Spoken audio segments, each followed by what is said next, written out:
Hey guys, Trevor here. And in this video, I'm going to show you how to hide Reels on Facebook. Now, there are a couple different options. If you tap on Reels here, you can choose to hide a specific reel or maybe all the reels if you wanted to.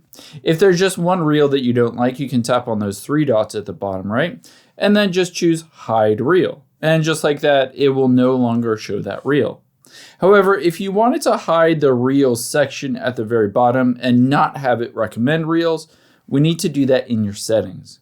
So tap on the menu button at the bottom right, or it might be at the top right here.